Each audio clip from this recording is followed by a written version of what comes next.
Καλώς ήρθατε στο podcast του Mind Matters. Σε αυτό το επεισόδιο συζητάμε τρόπους και τεχνικές ανάπτυξης των ψυχοκοινωνικών και των συναισθηματικών δεξιοτήτων των παιδιών δημοτικού.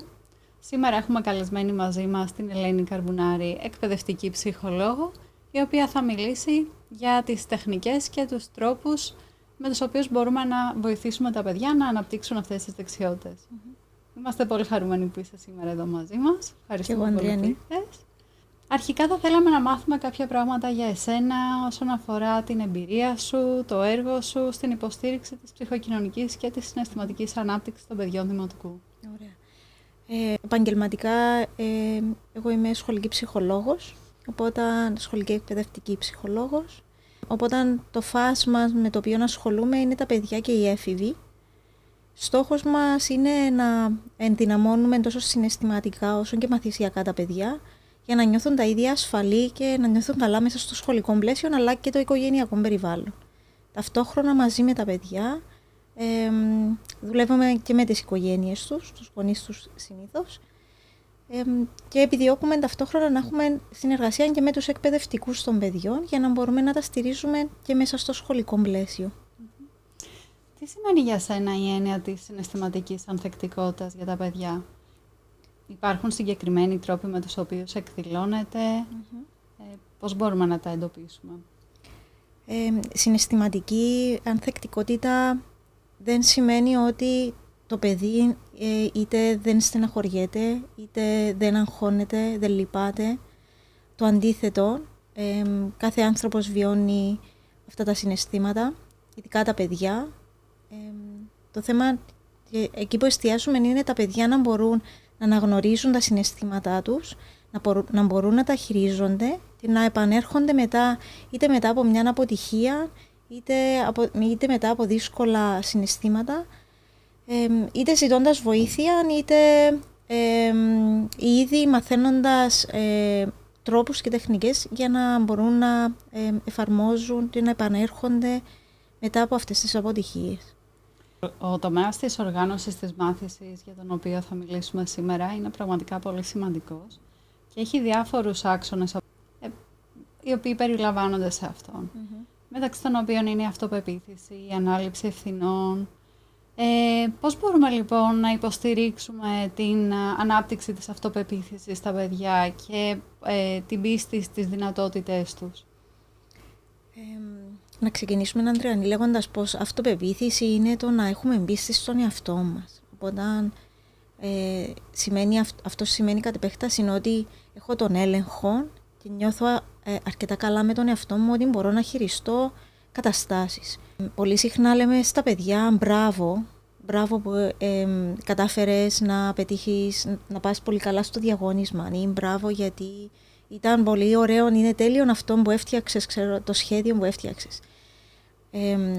Μέσα από έρευνες όμως ξέρουμε ότι το να λέμε συνεχώς μπράβο στα παιδιά, μάλλον αυτό φέρνει αρνητικά αποτελέσματα παρά το αποτέλεσμα που επιθυμούμε να επιφέρει.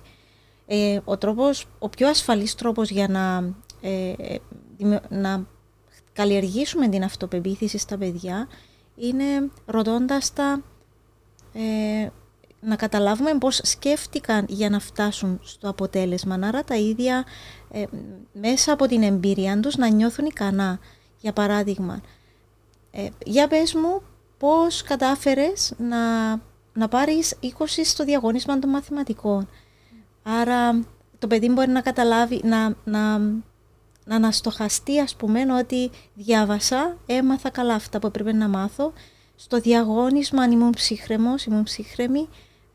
Έλυσα προσεκτικά τις ασκήσεις που μου έδωσε η δασκάλα. Οπότε κατάφερα με αυτόν τον τρόπο να έχω το αποτέλεσμα που θέλω.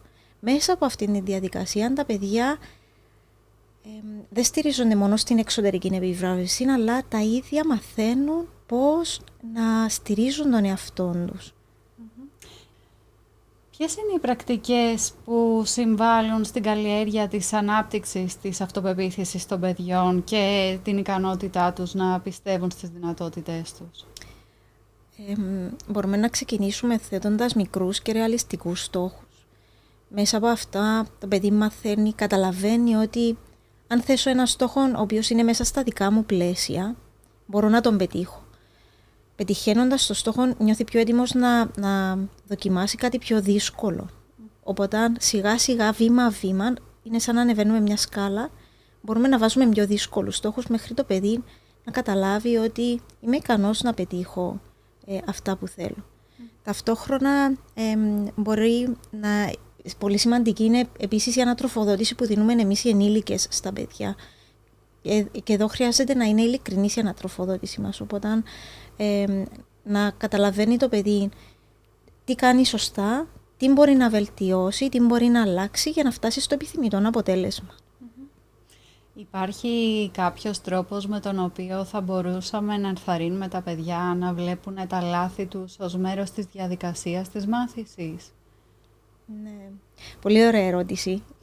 Και σε ευχαριστώ που το φέρνεις στη συζήτηση, γιατί στην κοινωνία μας τα λάθη ισοδυναμούν με το ότι σημαίνει αποτυχία.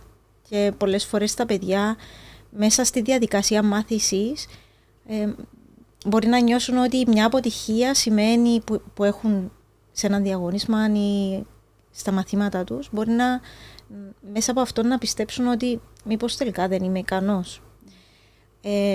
Οπότε θα ήταν καλό να χρησιμοποιούμε το λάθος ως πληροφορία. Τι μπορούμε να μάθουμε μέσα από το λάθος? Για μας τους ειδικούς, το ότι το παιδί κάνει λάθος στα διαγώνισμα ή στα μαθήματα, τι μπορεί να σημαίνει? Μήπως υπάρχει κάποια δυσκολία στο μνήμη, μήπως υπάρχει κάποια δυσκολία στο να πώς θα λύσει πώς θα προσεγγίσει το διαγώνισμα για να το λύσει. Υπάρχει κάποιο θέμα στο οποίο χρειάζεται ενίσχυση το παιδί. Και για το παιδί προσπαθούμε να καλλιεργήσουμε την νοοτροπία ότι το λάθος δεν δηλώνει την αξία του παιδιού. Δεν δηλώνει αν είναι ικανό ή όχι να πετύχει κάτι, αλλά μπορεί να δηλώσει στο πού βρίσκεται σε μια πορεία διαδικασίας. Και ταυτόχρονα σημαίνει ανάληψη ευθύνης. Ανάληψη ευθύνης για τη συμπεριφορά τους, ανάληψη ευθύνης για τη μάθησή τους. Άρα πώς μπορούμε να μάθουμε στα παιδιά, να διδάξουμε στα παιδιά να μπορούν να αναλάβουν την ευθύνη της οργάνωσης της μάθησης, αλλά και την ευθύνη της συμπεριφοράς τους? Υπάρχουν συγκεκριμένες τεχνικές? Μπορούμε να σκεφτούμε την ευθύνη και την αυτοπεποίθηση ως τις δύο όψεις του ίδιου νομίσματος. Αν έχω αρκετή αυτοπεποίθηση, σημαίνει ότι μπορώ να αναλάβω την ευθύνη, είτε να πω ότι έκανα κάτι λάθος, είτε ακόμη να αναλάβω την ευθύνη του να αλλάξω κάτι που δεν μου αρέσει. Η ευθύνη σίγουρα δεν μαθαίνεται μέσα από την τιμωρία. Η τιμωρία και το να τιμωρούμε τα παιδιά επιφέρει περισσότερο ντροπή παρά την ευθύνη. Η ευθύνη διδάσκεται μέσα από το να συμμετέχει το παιδί σε διαδικασίες. Για παράδειγμα, όσον αφορά τη μάθηση, αν δώσουμε την ευκαιρία στο παιδί να αναλάβει τις ευθύνες που χρειάζονται για τα έργα που χρειάζονται να ολοκληρώσει όσον αφορά την μάθησή του, τότε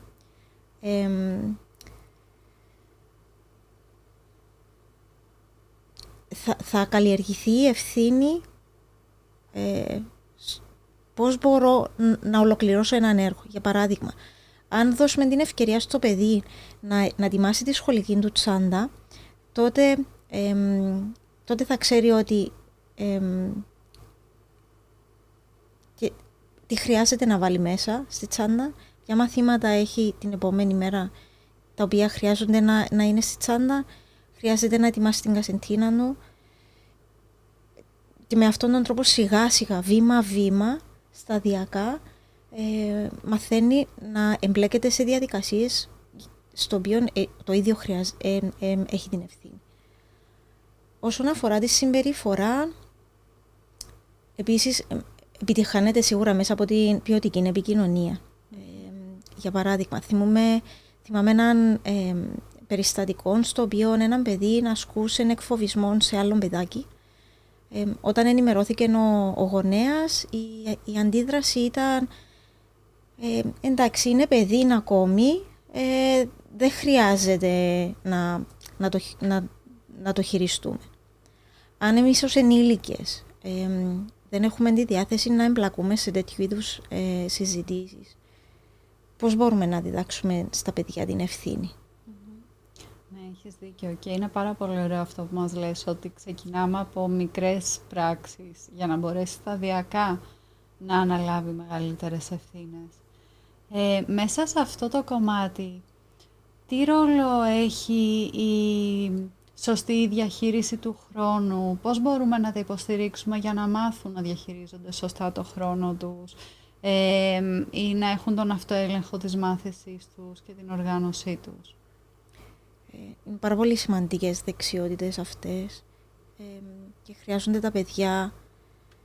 Όσο πιο ανεπτυγμένες είναι τα παιδιά, τόσο πιο βοηθητικές θα είναι για τα ίδια. Βοηθάει πάρα πολύ το να έχουν την καθημερινότητά τους οργανωμένη, να υπάρχουν κάποιες ρουτίνες.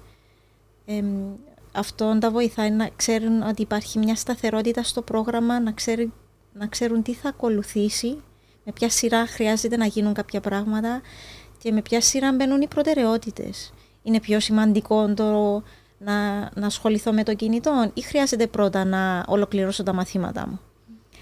Οπότε με αυτόν τον τρόπο μαθαίνουν να οργανώνουν το χρόνο, αυτά που χρειάζεται να ολοκληρώσουν. Ταυτόχρονα πολύ σημαντική είναι η καθοδήγηση που δίνουν οι γονείς και το πόση στήριξη δίνουν. Πολλές φορές μπορεί να βοηθήσει το να δοθεί χρόνος στο παιδί. Επίσης μπορεί να βοηθήσει πολύ το να υπάρχουν λίστες μέσα με τις οποίες τα παιδιά ή ορολογία προγράμματα τα οποία τα παιδιά θα έχουν οργανωμένα τι χρειάζεται να κάνω σήμερα. Κάθε φορά που ολοκληρώνω κάτι που χρειάζεται να κάνω, το σημειώνω. Οπότε αν βλέπουν τι απέμεινε, τι χρειάζεται να γίνει, τι έκανα και τι απέμεινε, τι χρειάζεται ακόμη να κάνω. Άρα σε αυτό που μας περιγράφεις τώρα, είναι σημαντικό να υπάρχει συνεργασία μεταξύ σχολείου, οικογένειας ή των άλλων ειδικών που εργάζονται με παιδιά και υπάρχουν τρόποι για να μπορέσει να επιτευχθεί όσο το δυνατόν καλύτερη συνεργασία μεταξύ αυτών των πυλώνων? Είναι πάρα πολύ σημαντική η συνεργασία. Μπορούμε να σκεφτούμε ότι αν η οικογένεια, το σχολείο, ακόμα και ο ειδικός συνεργάζονται, είναι σαν να δημιουργούν γύρω από το παιδί ένα δίκτυο. Ένα δίκτυο το οποίο μπορεί να το υποστηρίξει για να αναπτύξει το παιδί όσο πιο καλά μπορεί τις δυνατότητες του. Μέσα από τη συχνή επικοινωνία, και αν είναι μεταξύ γονέων και δασκάλων μπορεί να είναι σύντομη, να μην είναι μακροσκελής. Αλλά να υπάρχει συχνή επικοινωνία για να ξέρουν ταυτόχρονα και ο γονιός και ο δάσκαλος σε ποιο σημείο βρίσκεται το παιδί, πώς μπορούν να προχωρήσουν, σε ποια σημεία χρειάζεται ενίσχυση. Επίσης βοηθάει πάρα πολύ το να υπάρχει κοινή γλώσσα επικοινωνίας μεταξύ είτε γονέων και σχολείου, είτε μεταξύ γονέων ειδικού σχολείου, για να μπορούν μεταξύ τους να υποστηρίζουν με τον ίδιο τρόπο το παιδί. Οπότε αν το παιδί αν ακούει και στο πλαίσιο της οικογένειας τις ίδιες λέξεις και στο πλαίσιο του σχολείου τις ίδιες λέξεις, χρειάζεται να ολοκληρώσει τα μαθήματα σου. Τότε υπάρχει μια σταθερότητα στην οποία το παιδί μπορεί να λειτουργήσει καλύτερα. Επίσης μπορούν να βοηθήσουν οι ίδιες πρακτικές που χρησιμοποιούνται στο σχολείο και στην οικογένεια. Αν η δασκάλα στην τάξη χρησιμοποιεί προγράμματα και διδάσκει το παιδί πώς να σημειώνει ότι ολοκλήρωσε αυτά που χρειάζεται να κάνει και το εξασκεί και στο σπίτι, τότε υπάρχει μια συμφωνία η οποία βοηθά το παιδί. Και όσον αφορά την επίλυση προβλημάτων Πώς μπορούμε να ενθαρρύνουμε να αναπτύξουν αυτές τις δεξιότητες μέσα από καθημερινές δραστηριότητες? Σίγουρα όχι δίνοντας έτοιμες απαντήσεις. Αν ζητήσουμε από το παιδί να σκεφτεί το ίδιο, αυτόν που έπραξες, πώς σε έκανε να νιώσεις, θα μπορούσες να χρησιμοποιήσεις άλλη λύση, υπάρχει κάποια άλλη λύση, υπάρχει κάτι καλύτερο που θα μπορούσες να κάνεις. Αν διαλέξεις αυτό, πώς θα πετύχεις το στόχο σου, ποιος είναι ο στόχος σου. Οπότε μέσα από αυτές τις διαδικασίες ξεκινά το παιδί να προβληματίζεται ως προς το τι χρειάζεται να κάνω και πού θα με οδηγήσει αυτό. Και μέσα σε όλο αυτό, ποιος πιστεύεις ότι είναι ο ρόλος της τεχνολογίας και των ψηφιακών εργαλείων που υπάρχουν τώρα? Πιστεύεις ότι μπορούν να είναι αποτελεσματικά? Ποια είναι η άποψή σου? Η τεχνολογία σίγουρα είναι πάρα πολύ πλέον μέσα στη ζωή μας. Νομίζω πως ίσως η μεγάλη πρόκληση που έχουμε οι ενήλικες δεν είναι αν θα δώσουμε ή όχι στα παιδιά να χρησιμοποιούν την τεχνολογία, αλλά στο πώς να τη χρησιμοποιούν και πόσο να τη χρησιμοποιούν. Σίγουρα η ψηφιακή τεχνολογία μπορεί να βοηθήσει, όχι να αντικαταστήσει, αλλά να συμπληρώσει τη μάθηση. Οπότε αν ένα παιδί στο σπίτι χρησιμοποιεί την τεχνολογία είτε για επανάληψη, είτε για εξάσκηση, αυτό σίγουρα θα βοηθήσει. Εναποκείται σε εμάς τους ενήλικες να καθοδηγήσουμε τα παιδιά πώς θα χρησιμοποιήσουν την τεχνολογία. Άρα πιστεύεις ότι και σε εκείνο το κομμάτι που αφορά την ισορροπημένη και υπεύθυνη χρήση της τεχνολογίας, πάλι η οικογένεια και οι εκπαιδευτικοί παίζουν πολύ μεγάλο ρόλο, σωστά? Σίγουρα. Και σε αυτό το σημείο η οικογένεια, γενικά οι ενήλικες, λειτουργούμε ως πρότυπο. Άρα αν δίνουμε ένα σωστό παράδειγμα στο πώς θέτουμε όρια, στη χρήση της τεχνολογίας, τότε μπορούμε να βοηθήσουμε τα παιδιά για να επωφεληθούν από αυτό που μας δίνει η τεχνολογία, παρά να ζημιωθούν, παρά να έχουν αρνητικές επιπτώσεις. Γιατί ξέρουμε ότι η υπερβολική χρήση των οθονών έχει αρνητικές επιπτώσεις και στη συγκέντρωση των παιδιών και στη διάθεσή τους. Οπότε όσο πιο σωστά χρησιμοποιούμε την τεχνολογία, τόσο το καλύτερο. Ευχαριστούμε πολύ που ήσουν σήμερα μαζί μας. Και εγώ ευχαριστώ, Ανδριάννη, για την πρόσκληση και για τη συζήτηση. Σήμερα μιλήσαμε για την ψυχοκοινωνική και συναισθηματική ανάπτυξη των παιδιών δημοτικής εκπαίδευσης. Για περισσότερες πληροφορίες ή περισσότερες τεχνικές μπορείτε να επισκεφτείτε την ιστοσελίδα του Mind Matters. Σας ευχαριστούμε που μας παρακολουθήσατε.